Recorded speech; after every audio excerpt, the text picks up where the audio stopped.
La importancia del voluntariado es que, se asemeja como un motor, porque ellos son los que llevan a cabo la mayoría de las actividades, están en contacto con las personas usuarias y sin ellos pues no podría llevarse a cabo todo lo que hacemos.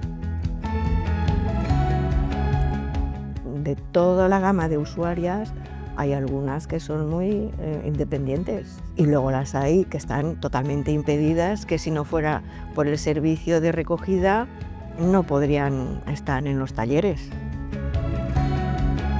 Normalmente pues hay que ayudarlas, pueden unas estar más ágiles que las otras, pero siempre ayudarlas a subir a la furgoneta, a colocar el taca-taca que le digo yo, y otras hay que poner lo que es la plataforma para poder subir. Y siempre vamos buscando lo que es mejor para ellas, para que suban con mayor facilidad y que no tengan luego dolores y que estén cómodas.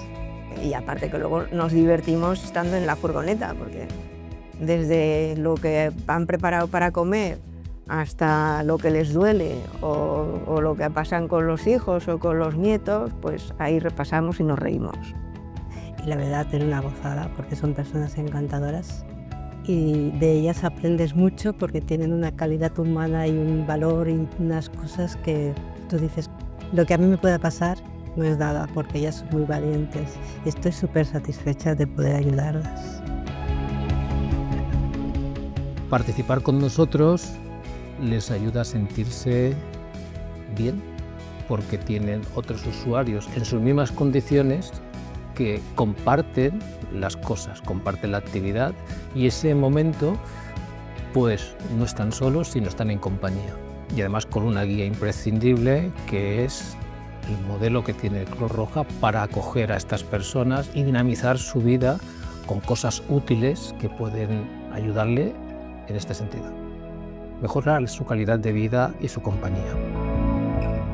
La respuesta de las personas mayores que vienen a estos talleres es muy buena. Yo no había trabajado nunca con personas mayores y la verdad es que vienen con muchísima ilusión, con mucha motivación, con muchas preguntas y dispuestos a aprender y a divertirse, que es lo que pretendemos, que aprendan divirtiéndose y solucionar todas las dudas que tengan. Aquí formamos un grupo grandioso. Entre ellas mismas aportan una serie de conocimientos.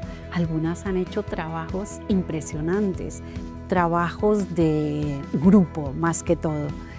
Y unas aportan a las otras, pero entre las mismas compañeras se aportan mutuamente los conocimientos. La colaboración y el aprendizaje que tanto recibimos como podemos aportar. Es grandioso. Dentro de Voces en Red hay muchos talleres, entonces considero que es importantísimo porque es un medio de socializar a todas las personas, de unir a muchas personas y se sienten ocupadas, se sienten que valen y esto es muy importante.